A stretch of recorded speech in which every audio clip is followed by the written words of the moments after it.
Hi everyone, Mark Hayward here from the Absolute Business Mindset podcast and YouTube channel. Today we have an interview with Sean Campbell, who is the founder and CEO of Cascade Insights.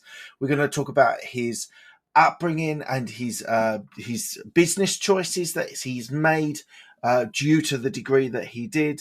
And then Sean tells us about his first job as a software trainer. And then we get a snapshot of what technology was like in the 1990s with the advent of Windows 95 and the impact that it had on society as a whole. Then we'll talk about technology and companies that win and lose, which is really interesting. Sean tells me one of my favorite subjects, which is the in-depth story of selling his first business. Always fascinating to hear people that have sold businesses and that first experience is massively impactful for them. Then we talk about Cascade Insights, which is Sean's current business and where he is driving that business towards with his business partner. And then we talk about culture in business. And then we talk about business and technology. This was great. I really enjoyed this conversation. So hopefully you guys will enjoy it as well. If you are enjoying this content on YouTube, please do give it a like. Please give it a thumbs up. Please do subscribe and hit the bell icon as well, and you will get all of the updates that come on YouTube. And if you have any comments, then please leave them down below, and I will look through them and we will use them in the future episodes that we got. So here we are today, Sean Campbell, amazing guest, and I hope you enjoy it too. Thanks a lot.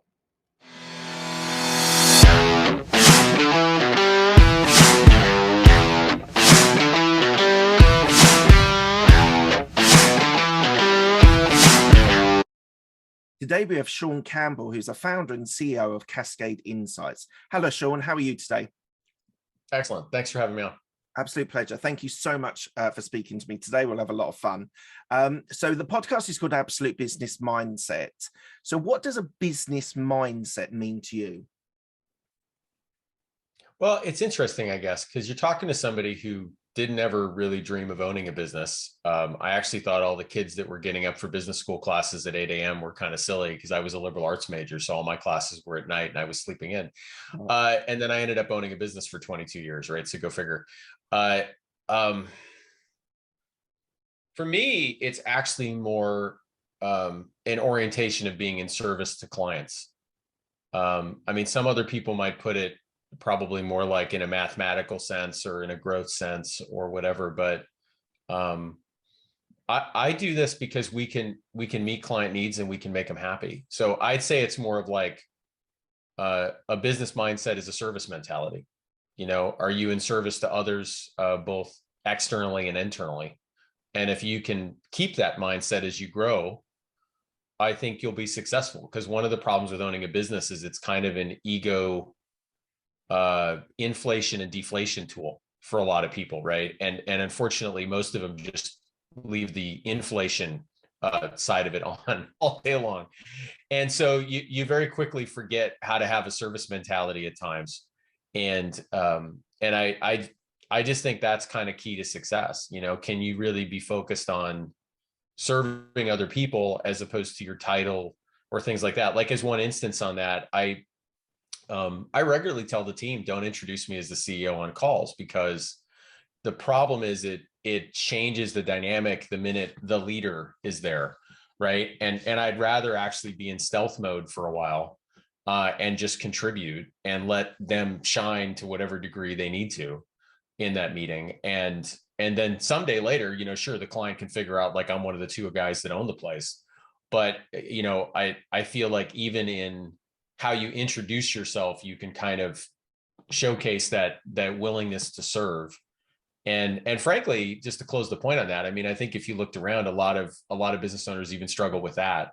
You know, if you meet them in a social event, you know, they're like, hi, I'm the CEO of a company, you know, and I'm like, great, there's a lot of them, you know, so like, I mean, I know it, you know, so I think there's just a bit of self-awareness in that, and having the right business mentality. There's I think just an ethical goodness in being focused more on a service mentality than even a business mentality.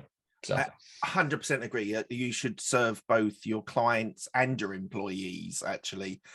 And so I 100% agree that service is so important. And as the business grows and it gets bigger, often people forget that. And I think that's what Jeff Bezos did with Amazon so well. The service, to be able to provide a great service, was the reason why Amazon has just rocketed as a company. So I think that's super important. I think that's a really important point. So thank you.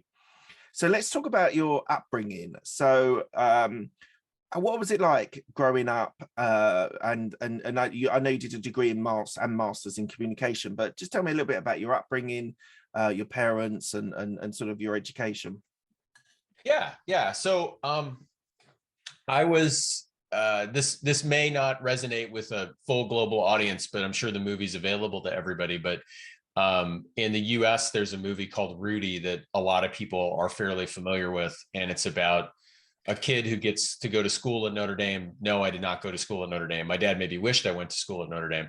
But it's about a kid growing up in a fairly urban environment, south side of Chicago, actually really near southeast side. So those folks that know Chicago intimately know that kind of neighborhood, right on the border with Indiana. And anyway, Rudy grows up there, a very Irish Catholic kid.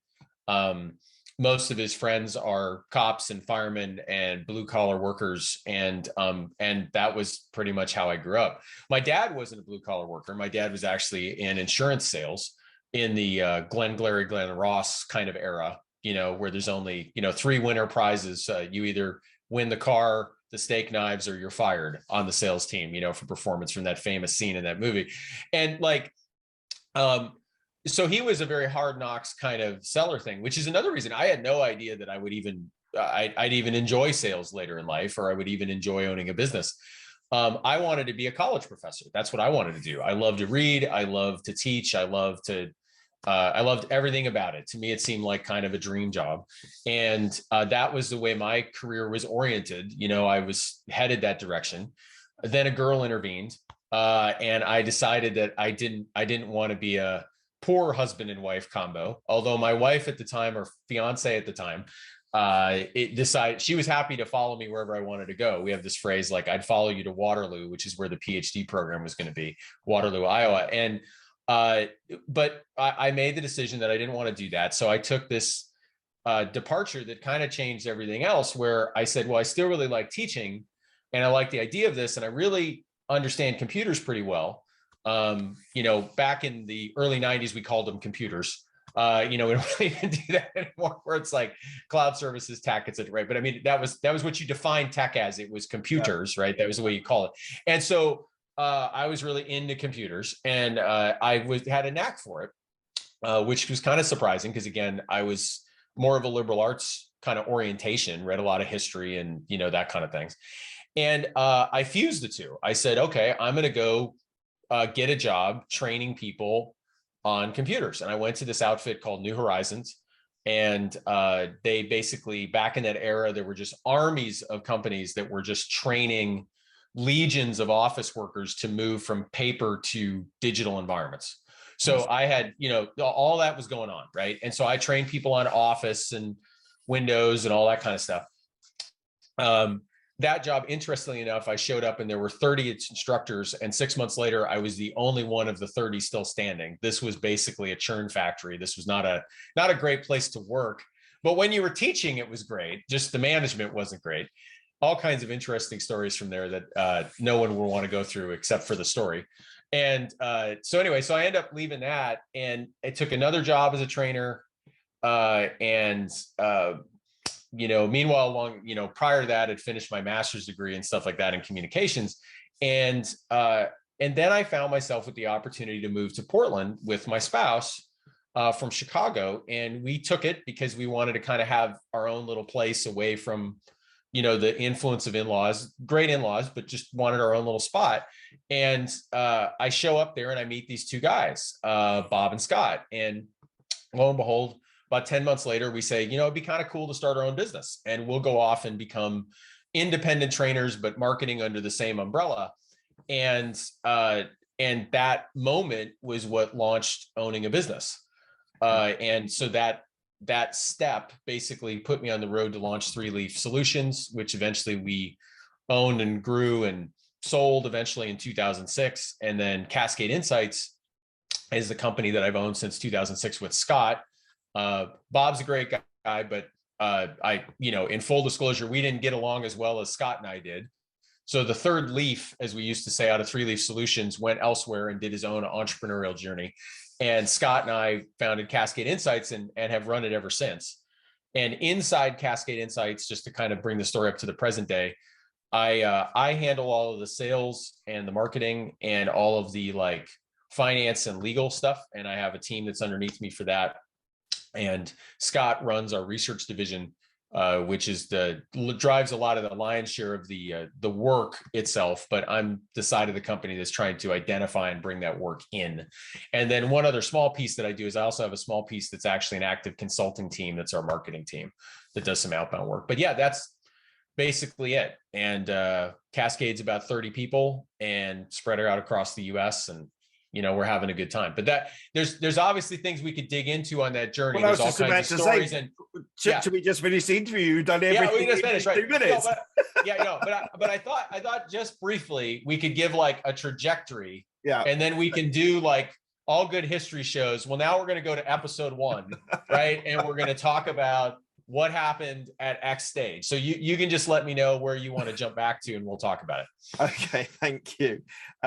Well, let's move on from the degree and the masters. I think it was important, as you said, it was you learned how to learn, which is important in, especially I did what you'd call a liberal degree, and didn't do anything with it particularly, but it teaches you how to learn and how to assimilate information, how to write, etc. But let's jump to your technical instructor role, where you were dealing with networking, databases, and programming at the start right. of your career. And so you said that there was a trajectory where you started working with computers and you were good at it. So was that software you were initially working with, and you were teaching people how to use software?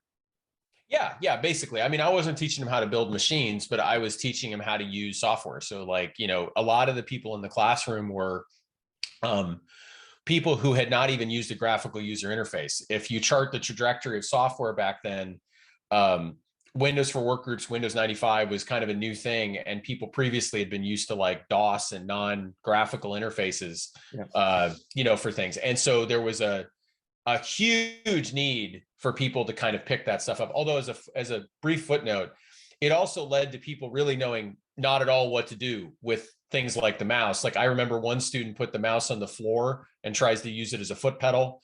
Like it was a sewing machine, I guess. I don't really know. As many people who taught in that era had stories of somebody opening the CD-ROM tray and somebody putting their drink in it like it was a cup holder. I mean, there were. It's hard to imagine, because we joke about certain groups, whether it's by age or whatever, or our parents like not getting tech. But if you really look at the world's collective IQ with tech, it's massive now. Back then, there was this incredible gulf from people who really, truly had no idea what to do with tech. It was like horse and buggy to car, right? There, in the last story, there was like the last job I had before I went and moved out to Portland was at this great place called Metamore, but in Chicago. But there was a woman there. This was circa 97, 98. She literally printed every significant email and walked over to a file cabinet and put the email in it, because it needed to be documented. Yeah. I mean, the thought of that today would printing your inbox, who would do that? Not forget about the ecological disaster that would result as far as that goes. But I mean, regardless, it just seems silly, right? And so I felt like in a way I was at a time, I didn't really realize that was the time frame I was in, but I was at this time where there was this just massive shift in people moving from a very analog office life to the beginnings of a digital one. Yeah. And there was just a huge amount of training and learning that had to go on. So I taught a lot of people a lot of software for quite a while at that period. It's really interesting. I was talking to my daughter last night. My daughter is 8 years old. I am 42. And I was saying that around, I was about 14, so about 94, something like that. Our school, I was in sort of high school, I was in secondary school, and our school built a computer center, and everyone in every class had a session a week in this computer center. And you, as you say, it'd be basic software, mainly software, and using Word and using Access and using all these sort of Word systems. Anyway, and and this completely blew her mind that there was no mobile phones, there was no laptops. Right. I was telling her about desktop computers, and she's just like, "Well, you had to be box under your table." I'm like, "Yeah, that was our computers." And it really gave me a bit of a reflection point later on after I got to bed. And it's so for my generation that didn't have the internet when I was growing up, we used to have like IT departments, and that was what anyone did with computers. And you that was, now there is, yes, there are IT departments who do support for offices and corporates and things like that. But technology is now embedded in our business all across. We now use laptops every day. Email is instant. We've got WhatsApp and Facebook and all these other ways of being able to use the technology. Technology has become so embedded. It's now not information technology. It's now part of business. And I suppose for you, teaching people at that early stage, you were teaching people that were completely, they had no grasp of what they were trying to do on these. None at all. None at all, as evident by many things. Yeah. But what was the motivation for them going to your course? That was the question I wanted to ask you. Yeah, a lot of it was their organization made the move, right? I mean, you know, like they had just decided it was time to upgrade. And so this wasn't an individual motivation in a lot of cases. It was their organization had made the next big leap, and it was time to go do that. So we would get, you know, government agencies that would send their employees, we'd get local businesses, you know, all that kind of stuff. Right. But yeah, there was a huge amount of learning challenges. People kind of came into that, for sure. And you're right, things have definitely changed from the era of the computer center and, you know, the desktop and the, you know, just explain to someone the size of your average desktop monitor from 20 years ago, right? You know, the last thing on that is that I say to people sometimes, I entered computing before color because my first monitor was Hercules monochrome, and they're like, there were monitors without color? And I'm like, yeah, believe it or not, there was an era where we thought that was productivity. Yeah. A single one tone just used throughout the entire screen. But yeah, it's been an interesting ride from a technology standpoint. And I feel like it's been fun to see, because I'm 51, so slightly older than you, but I've seen a few of these evolutions on the tech side, and it's been interesting to watch.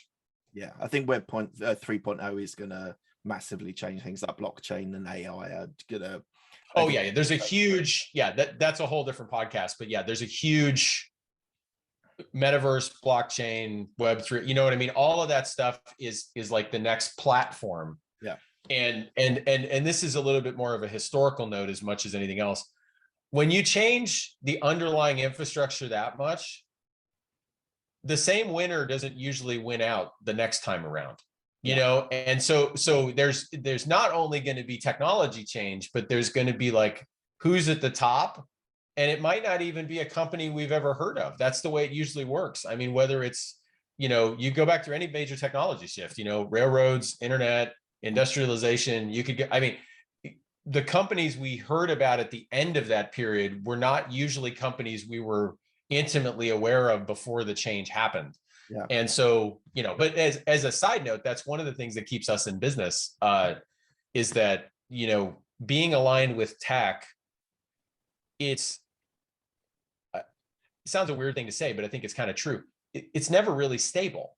No. Right. There's always churn in the leadership profile. I mean, compared to, let's say, automotive, right? How often do we truly see a new automotive manufacturer that sticks around, right? It doesn't usually really happen. And so, but in tech, we're used to a lot of kind of toppling of the leaders, and I personally find that really fascinating. What keeps it interesting for me. Yeah. I Over saw something on social media a couple of days ago, and I'm gonna butcher it, and I can't remember if it's Intel or Dell. So maybe you might be able to help me. They had where Apple was, the value of Apple in something like 1990 or something like that, 1989 versus Intel. I think it was Intel, and Intel was a massive company, Oh like yeah. $1 billion company, and Apple was like hundreds of thousands of pounds or something, dollars, whatever. And they said like 20 years later or 30 years later, Apple's just gone straight up, and the value of their business is now $1 trillion. And there you've got Intel, which is just decreased and decreased and decreased its relevance. And I think you're absolutely right. The winners of Web3 might not even be companies at the moment yet. The development of these companies can absolutely explode. And as you say, the winners, your Amazons, your Apples, those sorts of people might be irrelevant in 20 years' time. Like e-commerce might be something completely different, and Amazon fades into insignificance. I think that's why tech is so interesting, is that, as you said, it's constantly evolving, constantly changing, and that's what keeps people's interest and the fascination by it, because it's constantly evolving. So sorry, I'm on my soapbox there. I'll pause there for a minute. So you moved on to, and you set up Three Leaf Solutions, and you said there was in the end there was 2 leaves and another leaf going in a different direction. But why don't you just tell me a little bit about the business? I've got here was a B2B tech industry, a technology company. Why don't you just tell me a little bit about it, how it was set up, and yeah. Well, so we had a real fortuitous event, which was when we left Eris Corp, which was one of the training outfits that I was working with along with Scott and Bob. So it was a corporation that did a lot of this kind of training of people. At that point, I was training people on things that wasn't like end user productivity. It was like networking, databases, programming, that kind of stuff. Yep. And to be clear, like I was doing databases at the time, Scott was doing developer, and Bob was doing networking. Eventually I picked up some of those other skills. So as we launched into that new business, we were kind of gifted a relationship with Microsoft.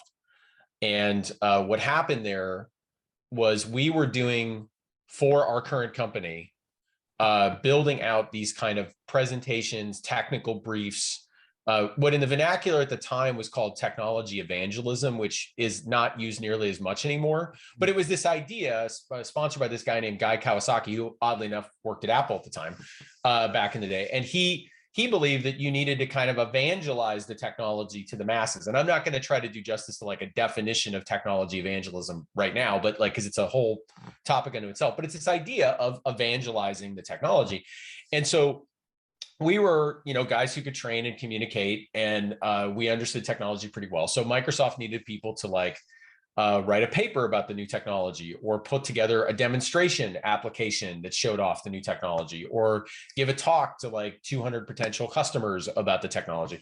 And so we were doing this kind of work for Microsoft along the side. And when we left, for some reason, I have my suppositions, but it's, as young men at the time, we didn't really probe too much. Our boss said, you can continue to do this work with Microsoft. You just have to give us a 10% cut of whatever you make over the next year. And I remember at the time we were always grumpy writing that check, but it ended up being a really good thing for us. So, and probably the reason he did it might be the reason people would guess, is that he didn't want to all of a sudden say, oh, we built this relationship with this team in Microsoft, and just because these guys left the company, you don't have access to them, right? He wanted to maintain his relationship with Microsoft in other areas where he was doing work with Microsoft, which was a lot of training. So I think that's how it played out. So we ended up having this relationship with Microsoft, and to the points we were talking about, this oddly correlates the history conversation we were having. Microsoft was huge back then. They were actually considered cool back then, oddly enough. I mean, talk about market dominance. I mean, today, if you get a phone, it's Android or Apple, right? Pretty much. I mean, there are other phones that no one can recall, even if they were under penalty of death, that exist, right? But there are two phones, and those are the ones everybody remembers. That's not 97% market share. Yeah. I mean, Windows was like crazy amount of market share, which is why they got sued, of course. But and that led to some predatory practices. But we were interacting with this BMF as three young men doing projects for Microsoft when they were cool, they were huge, and everyone on the planet only used their stuff. And if someone's listening and they're like, well, everyone on the planet uses Apple. Again, Apple does not have 97% market share on phones. Like if you didn't go through the era, you don't really understand what that was like. Yeah. It's like if 97% of cars were Teslas, that would look really weird on the road, right? Yeah. And so what happened, and the reason I emphasize that so much about our trajectory is, we ended up getting the best education you could ever imagine on like big company software, what huge tech companies do, what drives marketing decisions in these companies, what drives sales decisions, what drives product development. Because for the next 5-6 years, we did this huge amount of work for Microsoft. We did work with most of the major product teams in the company. We did all this technology evangelism work where we were dealing with brand new technology and trying to kind of market it and espouse it to the masses. And then we ended up getting a very similar relationship with Intel. Only a few years after. So in the era of Wintel, where they were like everything, and that Intel stock was amazing, right, compared to the Apple stock. Yeah. We were working with both guys. And so what ended up happening is not only did we grow a company, and we ended up with a company that was like 2.5 million in revenue and like 20 plus, mostly contractors, some employees. But they were pretty dedicated contractors in a lot of ways to us. It was great. It was this amazing educational spin up. And there's so many things we learned by being to work with these guys in their ascendancy that we've applied years later and has been super beneficial. There was a dark side to that model, though, is that almost all of our revenue came from both companies. Right. So we were like the equivalent of a supplier to Airbus, who the only other person they could sell to is Boeing, but their Airbus contract says you can't sell to Boeing, right? And they're stuck just selling parts to Airbus, right? Yeah. And they grow this huge company, and the stress of, in essence, kind of being beholden to both companies, even though we had multiple relationships and multiple contracts and work with different parts of the company, we knew we had two singular vendor accounts, and all it would take is somebody up above us to nuke those things. And we were in trouble. And that led to a lot of different decisions when we started company two. But suffice it to say, it was a massive boost to kind of our education about the market and all kinds of things that are just really hard to replicate. I mean, it'd be like being that invested in, Apple and Google today on phones and being that deep in it. So anyway, I'll stop there, but that's a little bit of the trajectory. It's absolutely fascinating. I want to go on to Cascade Insights. So you actually set it up 2006, is that right? Yeah, that's correct. So that was two people that set that up, and you've now grown and grown. So why don't you tell me, what does Cascade Insights do and how you've been able to grow the business? Yeah. So after selling the first company, and there's kind of a story behind that that's, I think, educational in a few ways. But do tell me, because I actually love. I find it so fascinating, especially people selling their first business. There's a lot of mistakes that you make when you're selling. Oh yeah. Well, it's interesting.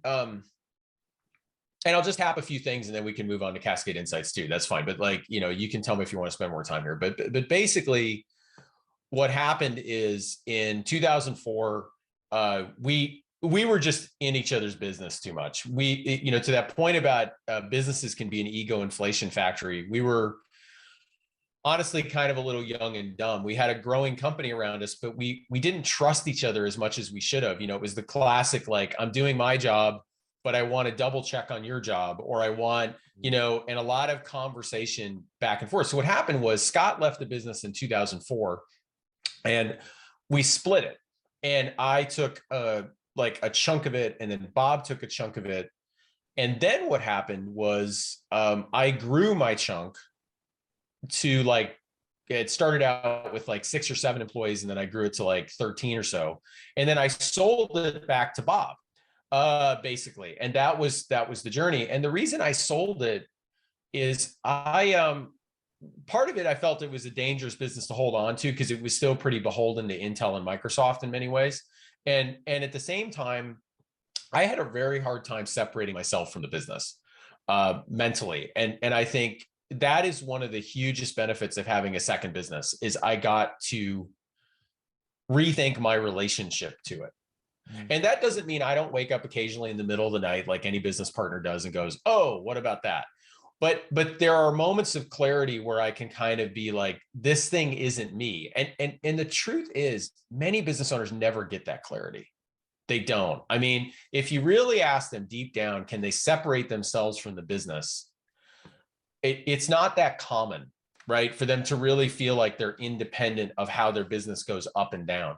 Mm-hmm. And so that was a huge thing. And anyway, after selling it back to Bob and a little bit of reflection on what I wanted to do, Scott was off doing an independent consultancy for those few years. Like he didn't add any employees or anything, but he was just doing a solo kind of consultancy.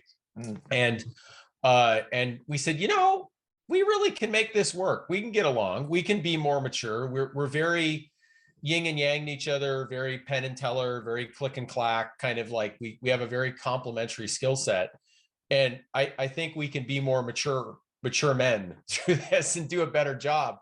And and then that led to us launching Cascade in 2006. So, but it was it was an interesting thing because I'll tell you this point, I will never ever forget telling a room full of people I sold the company, because there's no way to predict what people's reaction is going to be. And there's nothing you can do to really prepare people either, because the nature of selling a company, I hate to say it, is it's kind of somewhat done in secret for all kinds of reasons, right? You know, it's not legal reasons even. I mean, for somebody who's listening going like, well, why don't you just tell everybody it's about to happen? I'm like, well, we won't want to go into that, but there's reasons you can't necessarily lay all that out on the table while it's happening.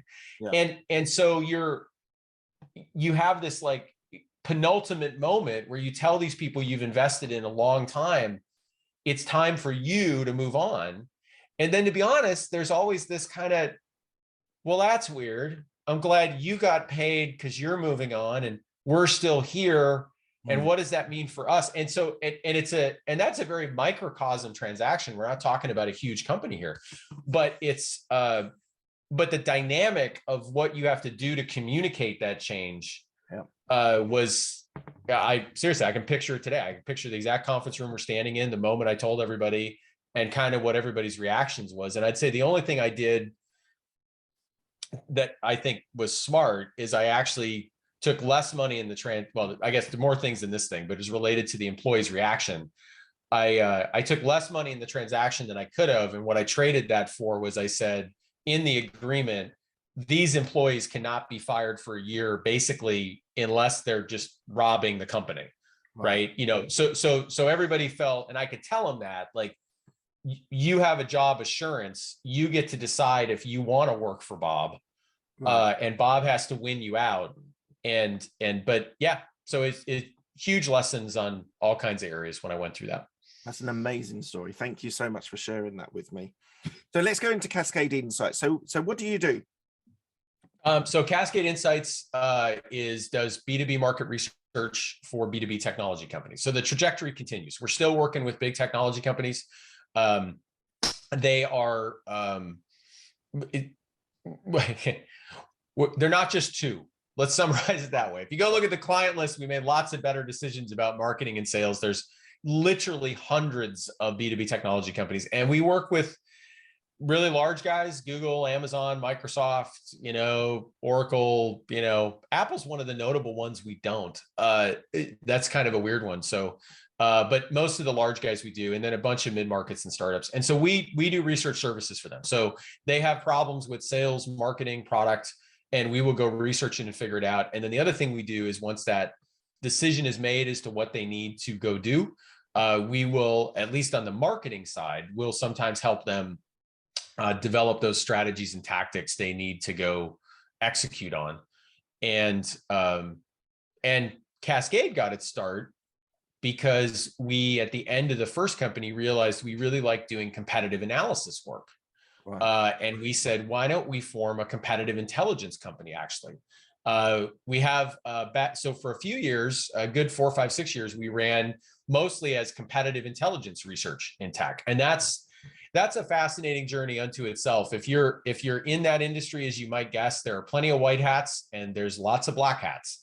There are people who will do things that we would never aspire to. We were fairly white hat research in terms of, we'll interview your ex-customers, we'll interview ex-sellers, we'll talk to people that, but we weren't out there like diving in a dumpster trying to find a product roadmap, of which there are actual people that will try to do that.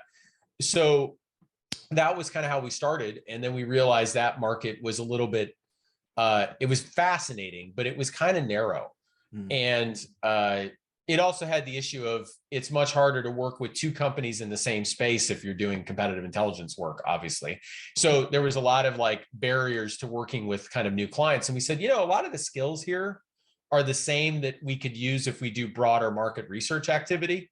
And that's the pivot we made 7, 8, 9 years ago. And that's set us on the trajectory we're at now. But yeah, that's kind of how that company evolved from a service profile standpoint. And I don't want to know numbers, like revenue number. I don't want to know that, but you're growing still. You're hiring more. Yep. How do you balance between contractors and full-time employees? How have you built your business that way? We don't really have a lot of contractors. We have a few in one department of the company that does market research recruiting, but we very focused on full-time employees.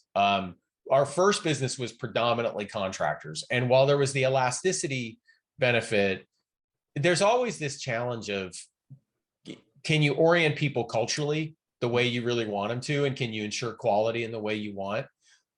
Trade-off of full-time employees, of course, is that monthly payroll number that you try not to stare at too much, if it's been a bad month. Side note on that, we use Gusto for payroll. And one of the emails I kind of wish it never sent me. I've never said this in a podcast, but I think it's fair to say it always sends whoever's like executive leadership, hey, you just paid your payroll. And it's always like in my inbox, it's like, I won't say the number so nobody extrapolates salaries, right? But it's like that number always gets bigger. Kind of wish it didn't in a way, in a small way, right? Because it's always slightly intimidating to stare at something that's, hundreds of thousands of dollars or whatever it is, right? And so we're all based on full-time employees, and that's kind of the way we set stuff up. Thank you. What type of leader are you? Wait, say that again. What type of leader are you? Oh, what type of leader? It's interesting. Like if I try to define it just as like a phrase, I don't know. I would just say a teacher. I'd probably be what everybody would. It's a weird thing. To tie the front of this conversation a little bit to this point, I had no idea when I started on this road that I would have all this opportunity to constantly learn as an owner of a business, if your mindset's right, and you're not just stuck, and just a million opportunities to teach. Now, it's not the same as the classroom, and I want to get back to the classroom. So I guess lecture sometimes, and I do think, I'd love to get back to the classroom someday. For one part of my journey is I spent 3 years when my kids were young in an MBA program as an adjunct professor teaching like competitive intel and industry, and I absolutely loved that. And I'd love to get back to it now that my kids are grown. Absolutely would love to get back to some of that like part-time stuff. But anyway, I have a lot of opportunity to teach. What I usually refer to though is less teaching and more apprenticeship. Right. I feel like I am apprenticizing all day long. And that's my leadership style. And I am like, come talk to me, ask questions, let's collaborate. And it's a culture thing we have to work through. We bring people in, and it's funny, especially as we've grown a bit, even at 30 people, right? We bring in kind of a new person. I won't say what team to call out in case, sometimes staff are listening, so I don't want to like highlight a team kind of thing, but like somebody from a team will, talk to me, and like, it takes them a few weeks to realize, like, I really mean it. Like, forget that I'm the CEO. I just want to help you understand how to do your job better. Right. And we can collaborate and work on a document. And so I would say that's it. It's teacher and a lot of apprenticizing is what I do. Fantastic. That's my model. Fantastic. So I know you're involved in sales and marketing, and one of the questions that popped up was, why does no matter more than yes when you're leading a firm and managing your clients? Well, that ties back into the earlier. Do you want to have a company that's just beholden to Microsoft and Intel and wonder if every night, you're going to get nailed?